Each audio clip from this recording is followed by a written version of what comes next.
Greetings everyone and welcome to the channel. I am your gracious host, Adeptus Artorum, and in today's video we shall be once again continuing our series on the Chaos Knight houses, in which I aim to bring you guys a relatively short yet in-depth delve into the storied histories of different Chaos Knight houses. Now, as always, I love to get my viewers' input, so if you guys have any knight houses that you wish to see featured, or just any content from the 40k universe that you wish to see in future content, then please drop those suggestions in the comment section below. So, in today's video, we're going to be discussing the tragic story of House Makabius. Now, House Makabius' founding is dated in the age of technology, around the 25th millennium. The house's colours are noted to be cream and shadow, though some have claimed that they are more sable and shadow. House Makabius' insignia was originally a pair of crossed hammers atop a bladed star formation resembling that of a compass. Though after their fall to chaos, they incorporated the Eye of Horus into its heraldry, most notoriously in the aspect of a campaign badge showing the house's coat of arms beside the infamous Eye of Horus. Now, House Makabius was once aligned with the Imperium of Man and also held fealty to the far-away Forge World of Mazoa, and I thought that that was worth a mention in this overview. So, House Makabius were always known for their short temper, love of conflict, and their almost ridiculous willingness to fight for reasons considered almost trivial.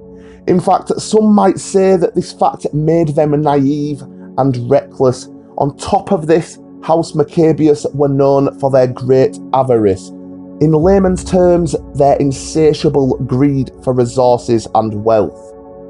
Though the fact of all the before-mentioned qualities remain, House Makabius would go on to become one of the most distinguished households, fighting in some of the most bloody and savage battles of the Great Crusade in its entirety, fighting with utter desperation in attempts to bring glory to their house and the name Makabius.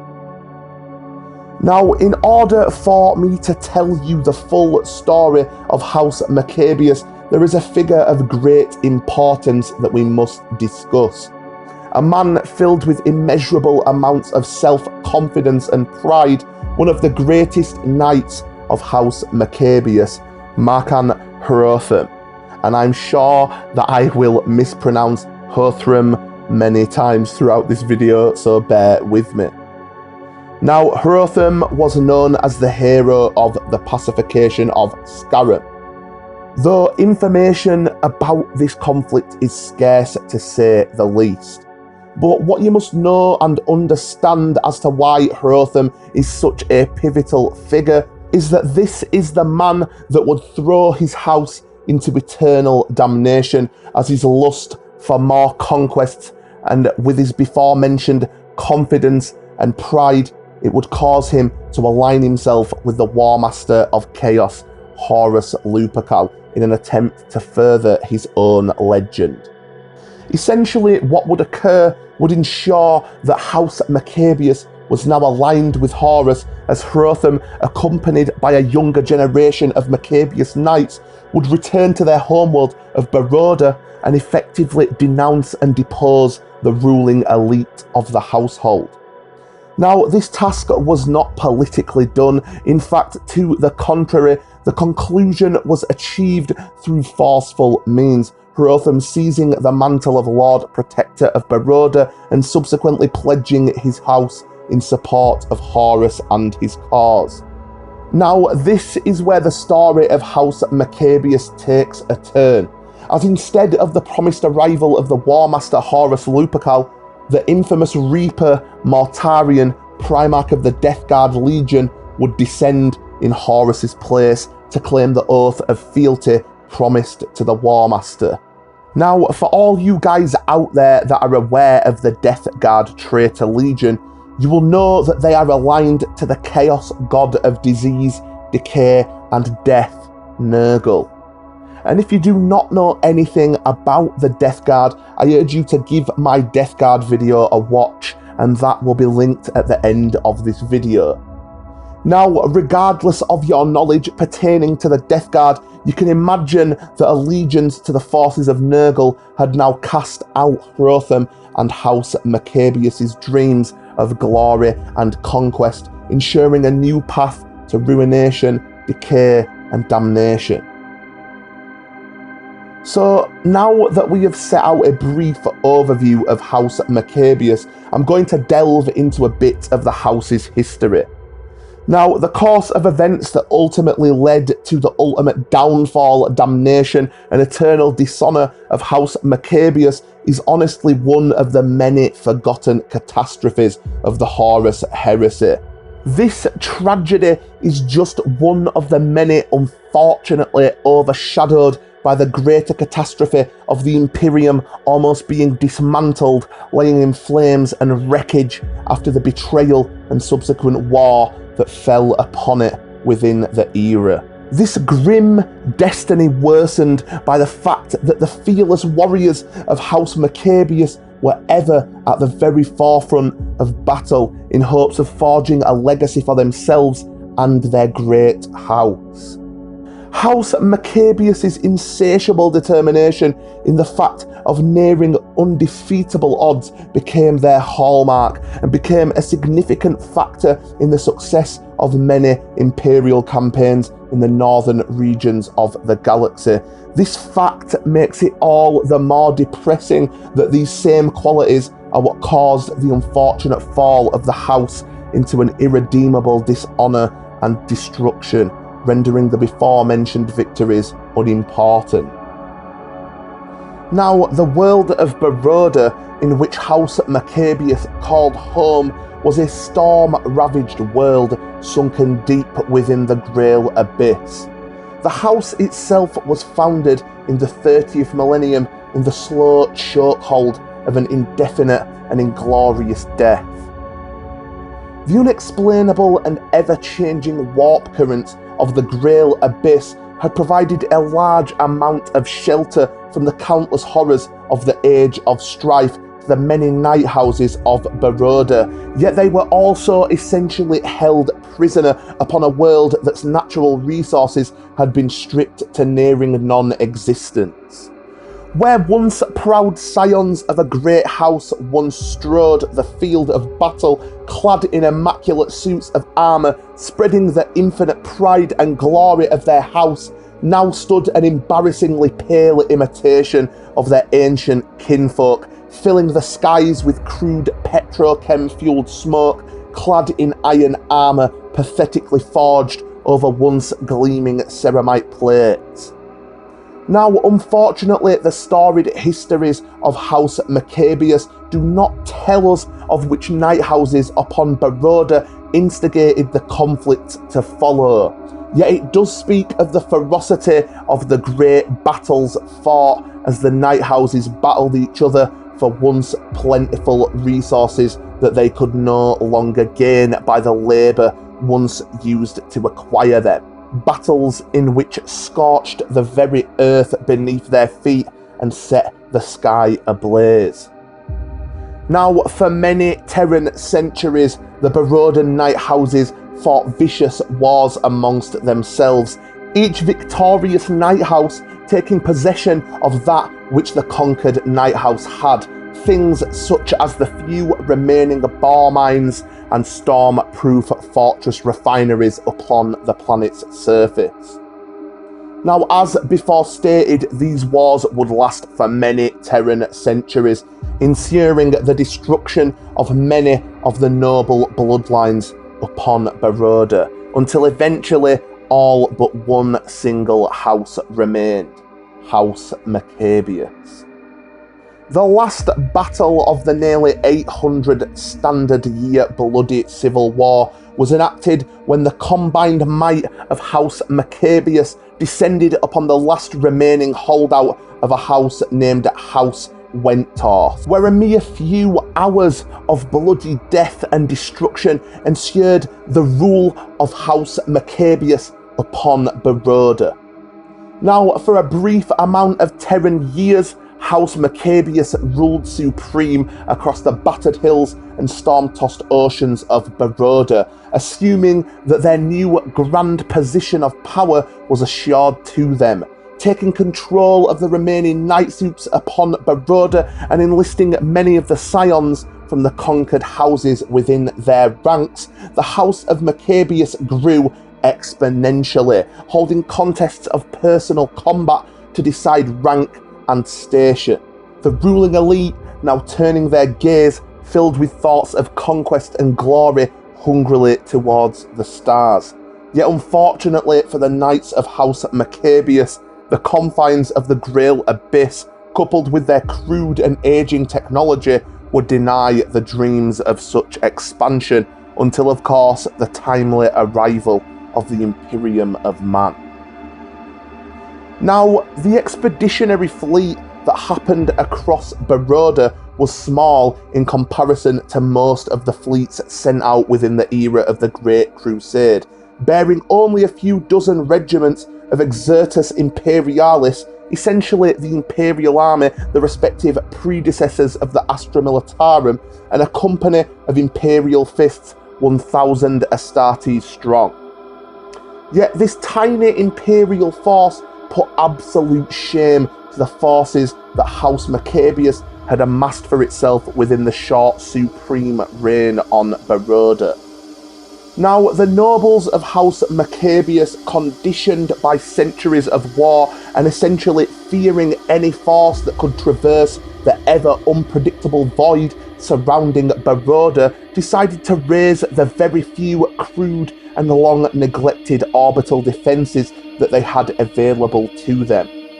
Of course, the embarrassing handful of long obsolete missiles and ancient servitor-guided drones were nothing to the guns of the Imperial fleet, and all offensive manoeuvres launched upon them were cast swiftly aside, and within mere moments the skies of Baroda were cast dark with the looming shadows of approaching dropships, now pouring out their armies upon the lightning-stricken plains outside the citadel of House Makabius, the likes of which Baroda had never seen. Now, despite the clearly displayed firepower of the Imperial forces, the Lord Marshal of House Makabius, a man known as Sirius Lethal, refused to simply bow to Imperial rule, and in a manner most fitting of the demeanour of his house, he offered instead a challenge. His offer to the Imperial Fists Praetor was simple: open combat, a test of champions, the pride of House Makabius against that of the Imperial Fists. Now, of course, the Praetor, eager to avoid what could essentially be a dragged-out campaign of pacification, not to mention the destruction of a newly found Night House, readily agreed to the terms. On Arbron Moor, the two sides met, surrounded by the ever-present storms, striking thunder and belching down lightning. Now, in the midst of the storm stood the gleaming yellow ceramite plates of the Imperial Fists legions, Fellblades and Terminators, laid out against the dull, clattering, smoke-belching veterans of House Makabius' drawn-out civil war.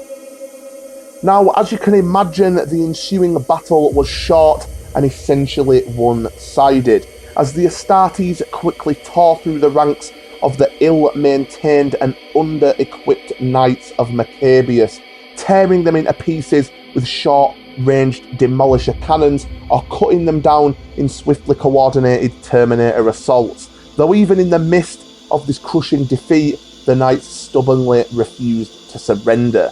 And honestly, this made the Fists hold a sense of respect towards them, even as they granted them the bloody demise they had fought for so passionately.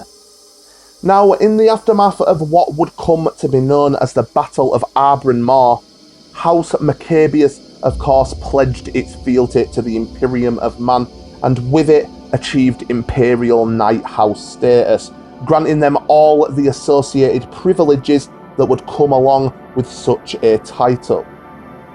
In addition to this, they also gained the patronage of the Forge world known as Mazoa, which subsequently set about crafting new knight suits worthy of the status of an imperial knight house. Though it's worth mentioning that this was no small undertaking, considering the amount of prayer to the machine god such an undertaking would require, and of course the dangers of transporting the suits through the unstable void of the Grail Abyss.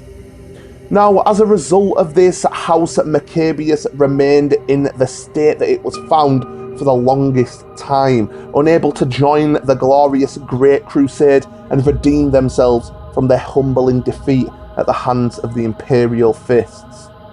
Now, to worsen the situation, the nobles of Makabius were forever hearing of the other great generals and knight houses claiming astonishing victories for the glory of the Imperium, leaving them constantly tormented.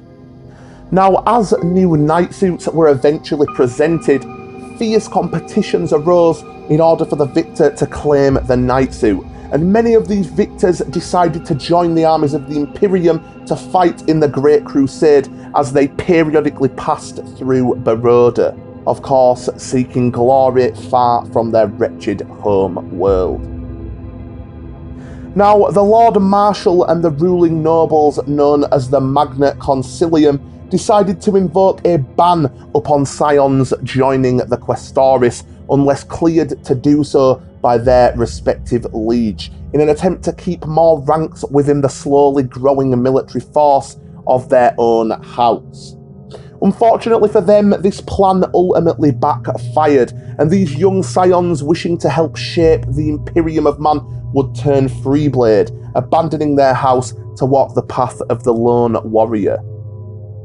Always the first to volunteer and the first into the fray, the wandering scions of House Makabius earned themselves the name Forlorn Hope amongst the many armies of the Great Crusade that they fought alongside.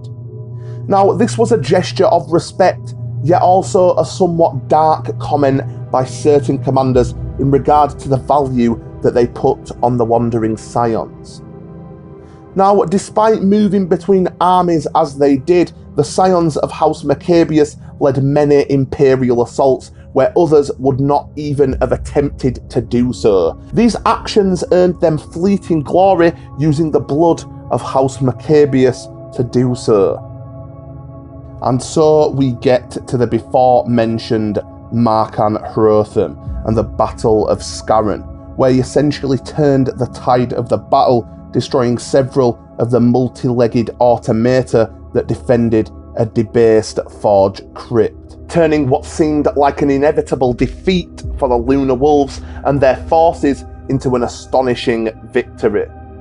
Now, these actions placed Hrotham into the favour of Ezekiel Abaddon, at that time the first captain of the Lunar Wolves, and earned him a place within the upper strata of the expeditionary force. While within these upper echelons, Hrotham spoke at length with many in its number pertaining to the untapped potential of House Makabius and how that potential was essentially being squandered. Now, these turn of events, essentially the elevation that he had received, only served to heighten Hrotham's ego and hubris.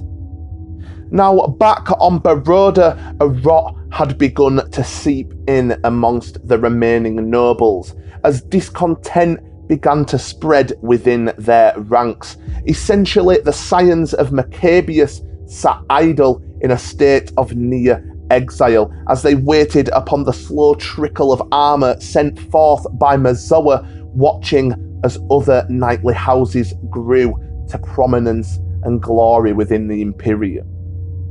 Now, I'm going to skip a lot of detail with this next short part, as I don't consider it a huge part of the story going forward, but it does further serve to show the frustrations even towards their own faction piling up for Makabius at this stage in their existence. So essentially, due to many of the before mentioned situations, tensions had begun to grow between House Makabius and other nearby houses, most notably House Virone on Demetus III and Demetus II. The reasons for this was basically the amount of imperial favour that the house had gained, not to mention the influence that that house had over the few inhabited human outposts nearby. And honestly, the only reason that this tension did not erupt into all-out conflict is due to the lack of warsuits available that were suitable for an off-world campaign. Now, this is the stage of the story where Hrothgar returns to Baroda in the wake of his glorious victory in the solar months just before what would become known as the Istvan III atrocity. Hrothgar was accompanied by many of the nobles that had left their homeworld in the solar decades before his return, and in his grasp he clutched sealed letters from the War Master Horus Lupercal himself, which of course were promises of glory and revenge on those who they perceived to be deserved of it. Now, this of course was an attempt by Horus to gain House Makabius' loyalty and turn them to his cause. And though the Magna Concilium and the Lord Marshal rejected Hrothgar, fearing the implications of the letters and of course the Scion's ambition, Hrothgar was able to find support in the form of the younger Scions within the house, many of whom yearned for the glory and renown that Hrothgar and his companions had revelled in. Now, with the support of these younger nobles, using means both fair and, well, as mentioned before, not so much, Hrothgar effectively removed the old guard from power, those uncooperative nobles being either executed or exiled. Now, with the old guard out of the way, Hrothgar now claimed the mantle of Lord Protector and devised a secret accord with the War Master, pledging himself to his personal service. In return for their service, the agents of Horus arranged for new shipments of knight armour and other armaments and supplies to be brought to Baroda, an arrangement that would reinforce and bind the Makabius to Horus and his cause, not to mention weaken possible loyalists serving on the front lines of the Great Crusade. The now Lord Protector Hrothgar now begun sending out summons to his kin off-world, serving with the various forces of the Great Crusade, gathering them in secret in preparation of the War Master's call to arms. Now, by the time of the battles in the Istvan system and Horus's rebellion had begun to bear fruit, Hrothgar had gathered the vast majority of House Makabius back to Baroda to receive Horus's gifts, though not all returning nobles of the house were willing to accept the price of Horus's favour, considering that they had formed strong and lasting ties with the loyalist elements throughout their many campaigns within the Great Crusade.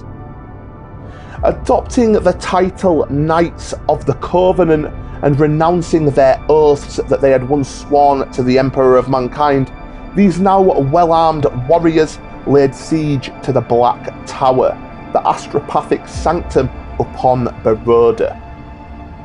The battle to take the tower was short and extremely brutal, reminiscent of the atrocities that had just taken place in the Istvan massacre, as the Lord Protector led both his renegade knights and the dark emissaries of Horus to slaughter the loyalists. Now, here is where that dark turn that we discussed earlier occurs. Only a few months later, in the year 006 of Millennium 31, a huge war fleet arrived above Baroda, aesthetically dark and terrible. The Knights of House Makabius gathered in preparation, ready to receive the War Master Horus Lupercal and join his grand army just as they were promised. But to their absolute despair, they were instead greeted by none other than the infamous Reaper Mortarion, Lord of the Death Guard traitor Astartes Legion, whom had arrived fresh from the corpse-piled plains of Istvan V. With the War Master's authority, Mortarion took command of House Makabius, stripping the remaining resources and assets from Baroda, human, mineral or otherwise, and ordered that the Knights of Baroda were to be assigned to his legion as shock troops. Shortly after Mortarion's arrival, Lord Protector Markan Hrotham was called to attend the Primarch personally. The Lord Protector was never seen again, although his gene seal was used to sign all decrees given by Mortarion to the Knights of House Makabius, not to mention the fact that his personal knight suit had been sighted in a number of battles within the Horus Heresy, sealed from the outside and fighting with immeasurable savagery. Now, lacking the leadership of their Lord Protector, the only option left for the nobles of House Makabius was to participate in the actions of dark compliance. Essentially, this is the dark equivalent of achieving imperial compliance, when your world is conquered or subjugated by the forces of chaos. And if you don't fully understand this concept, then not to worry, because I intend to release a video detailing the dark compliance in the future. Now, even considering the rumours pertaining to the fate of other auxiliary units that had joined with Mortarion and his grim legion, the choice was now unfortunately the only one.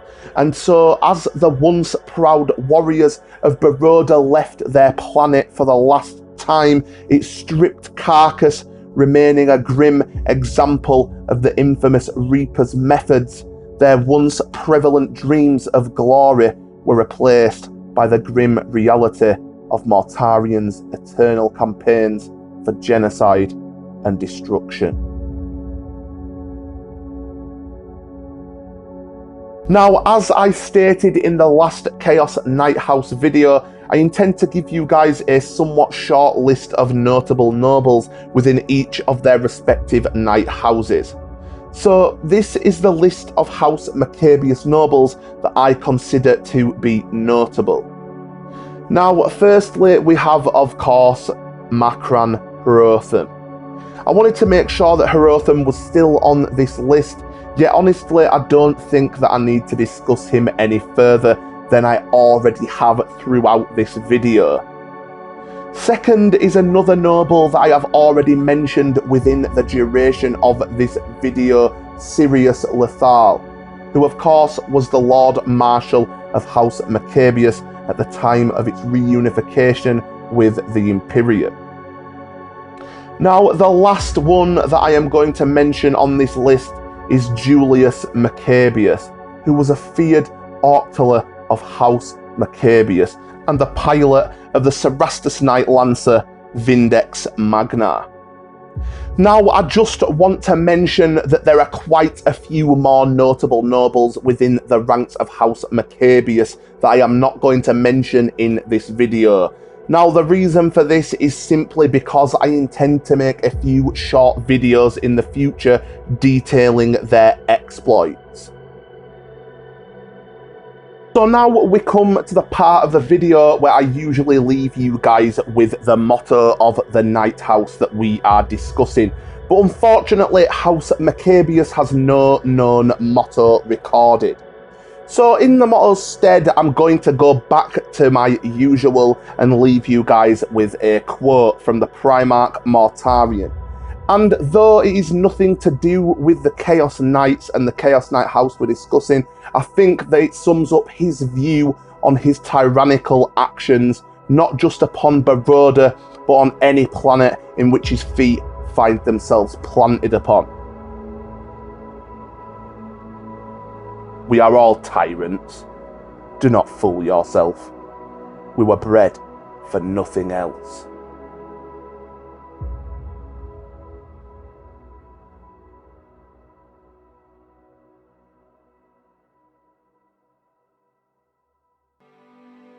Now, this has been another video in our ever-expanding series discussing the individual houses of the Chaos Knights.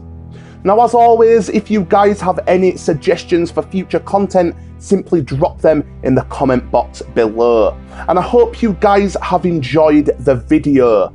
And if you have, then please do not hesitate to hit that thumbs up button. And if you haven't already, consider subscribing so that you can stay up to date on all my future content. With that, I have been your gracious host, as always, Adeptus Artorum, and I thank you for watching.